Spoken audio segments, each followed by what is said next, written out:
बिहार जिस ऊंचाइयों की तरफ बढ़ता जा रहा है वो पसंद है, उसे नीतीश कुमार पसंद होगा। और नीतीश कुमार जी में आस्था और विश्वास भरोसा रख के उन लोगों ने इस मंच पर आने का काम किया है। राज्य की संपत्ति, राज्य का खजाना लूट कर अपना खजाना भरने का जो परंपरा रहा, उससे लोग नाखुश हैं।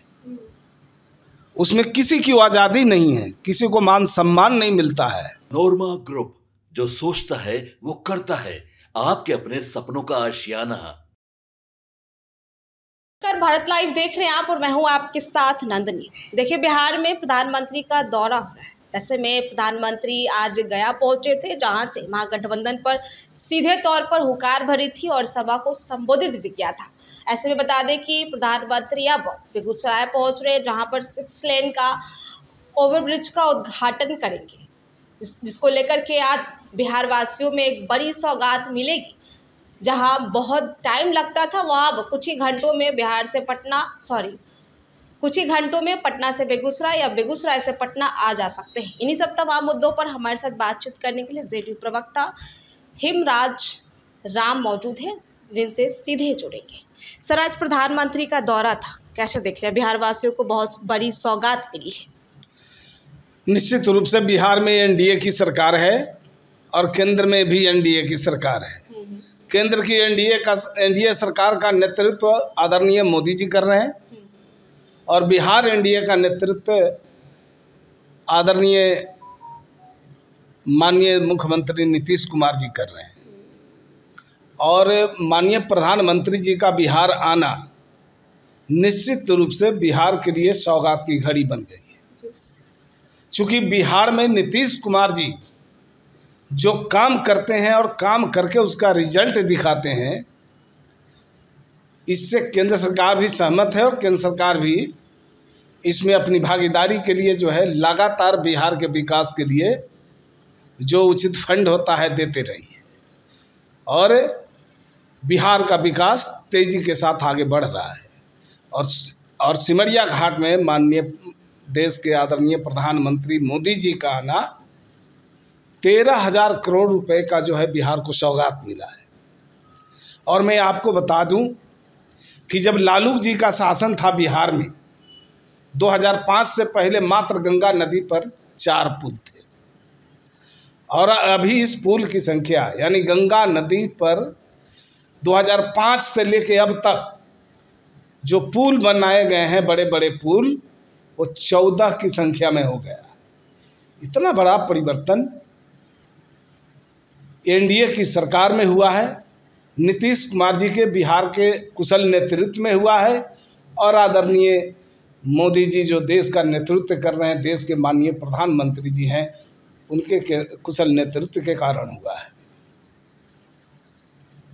प्रधानमंत्री के इस दौरे को लेकर के लगातार लालू प्रसाद यादव हमलावर थे और आज भी उन्होंने कहा है कि प्रधानमंत्री गए थे और वो नीतीश कुमार की नीतियों को, उनकी पार्टी को पिंडदान करने गए थे गया में। अभी तो सामने चुनाव है। 2025 के चुनाव में आरजेडी का पिंडदान करने वाली है बिहार की जनता। और इस पिंडदान के बाद, पिंडदान तो समझते हैं कि अंतिम प्रक्रिया होती है। हाँ। इस पिंडदान के बाद बिहार के राजनीति में आरजेडी का जो हश्र होने वाला है, इससे वो लोग काफ़ी भयभीत हो चुके हैं। चूँकि बिहार में नीतीश कुमार जी के नेतृत्व में काम हुआ है, हर वर्ग हर संप्रदाय के लोगों के लिए काम हुआ है। और गांव में जाकर देखिए कि लोगों में कितनी खुशहाली है और कितनी उत्सुकता है फिर से नीतीश कुमार जी को 2025 के चुनाव में लाने के लिए। और वो इसलिए कि गांव के बुजुर्गों का आशीर्वाद है, जो वृद्धा पेंशन का लाभ ले रहे हैं और 400 रुपये से 1100 रुपये हो गया वृद्धा पेंशन की राशि, और हर महीने 10 तारीख को उनके खाते में डाल दिया जाता है। आप उनसे ज़रा पूछिए कि जो विकलांग पेंशन का लाभ ले रहे हैं, जो विकलांग जन हैं, उनको भी 400 रुपये के बदले अब 1100 रुपया उनके खाते में डाला जा रहा है प्रति माह। वहीं विधवा जो महिलाएं हैं, जिनको 400 रुपये पहले मिलते थे, अब 1100 रुपये हर महीने की 10 तारीख को उनके खाते में डाला जा रहा है। तो इन सभी लोगों का स्नेह और आशीर्वाद नीतीश कुमार जी के साथ है।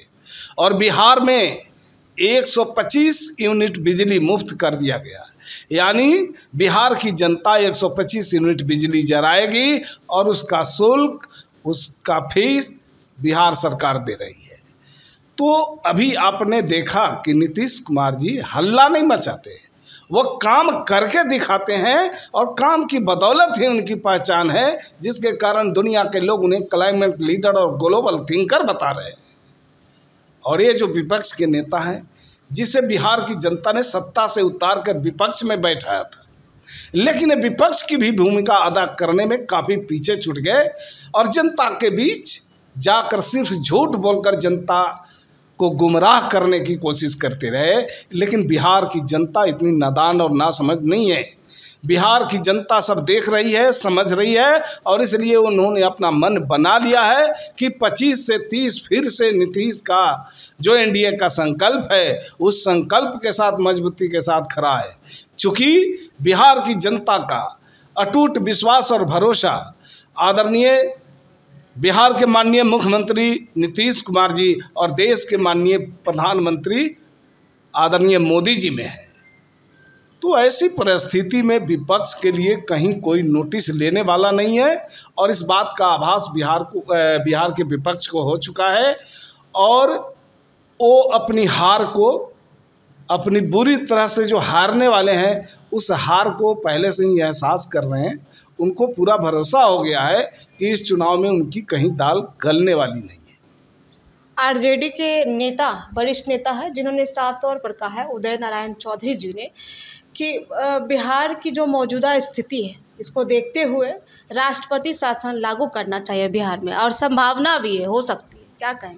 तो उनसे जाकर पूछना चाहिए कि बिहार में सभी वर्ग, सभी संप्रदाय के लोगों के लिए जो काम हुआ है उन्हें पसंद नहीं है।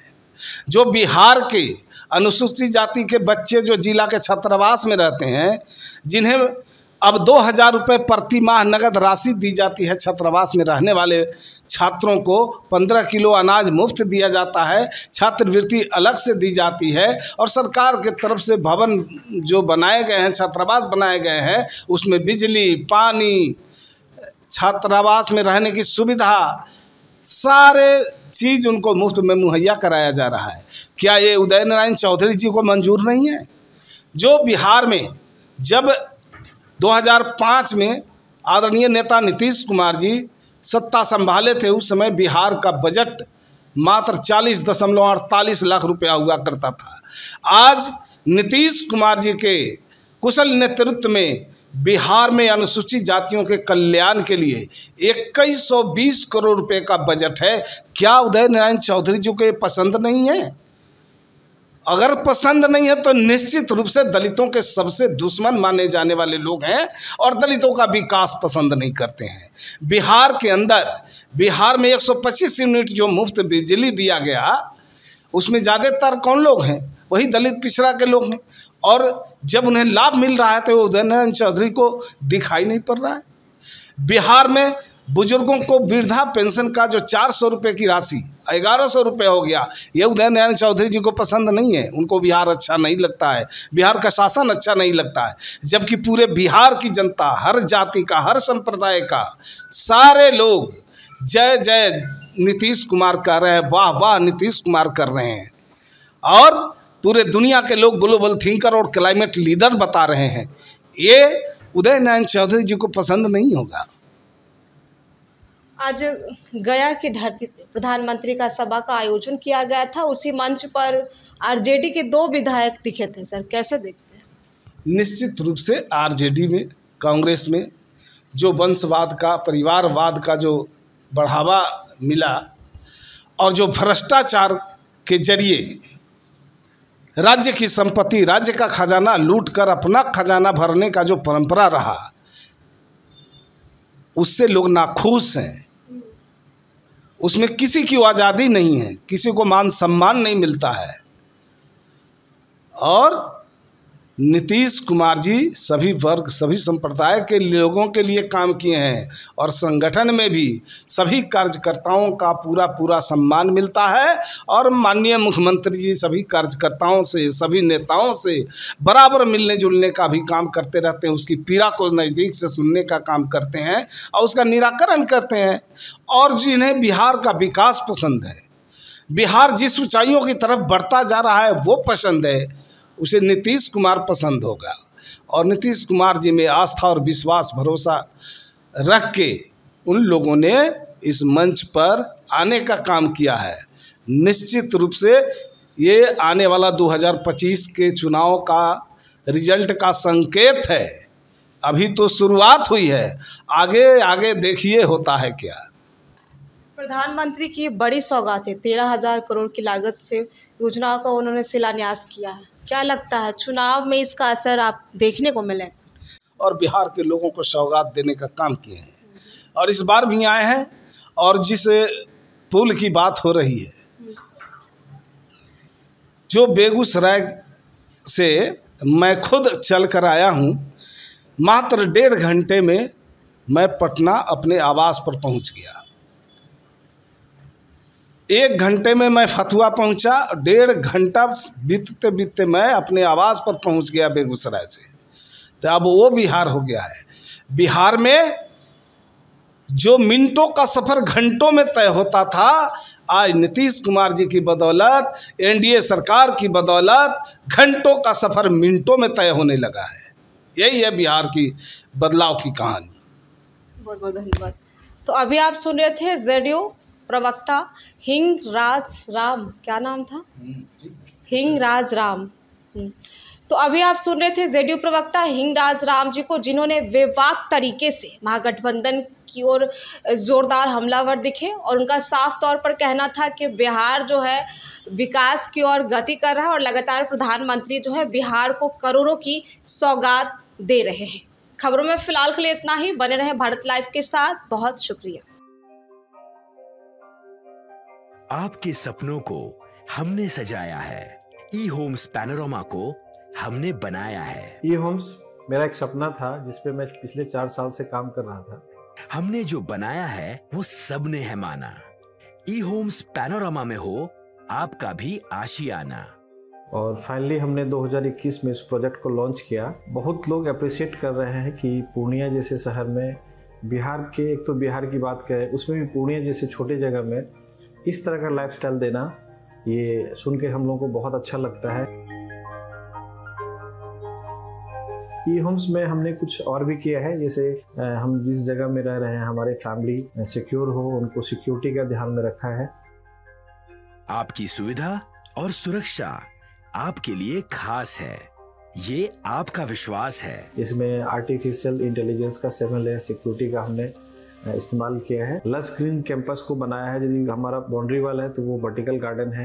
ये जितनी भी फैसिलिटी होता है एक इंटरनेशनल टाउनशिप में ई होम्स है, ये हम लोग विश्वास नहीं कर पा रहे हैं। जो भी हमारे मित्र दोस्त या जो भी हमारे बाहर के बाहर आते हैं तो हम लोगों को बहुत अच्छा सुनने को मिलता है और बहुत अच्छा क्रेडिट मिल रहा है। वो सारा हमने सिर्फ एक बिल्डिंग नहीं बनाया, हमें एक बहुत अच्छा लाइफस्टाइल दिया ई होम्स में, और मेरा एक सपना था जिसको मैं आज फुलफिल होते हुए देख पा रहा हूँ। ये आपका आवास है। ई होम्स पैनोरमा में अब आपका निवास है। E Homes Panorama, luxurious lifestyle redefined. Panorama Group, जो सोचता है वो करता है।